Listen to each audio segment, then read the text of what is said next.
What we've got is a big hole. I ground this yesterday mostly so I can see what's going on a little better.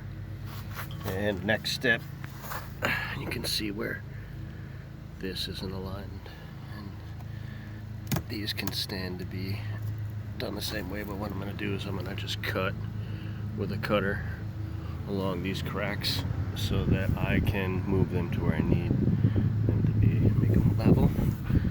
And then we've got the inside here that I'm going to take out. I started cutting yesterday with a diamond bit, and just going to skip to a skill saw here.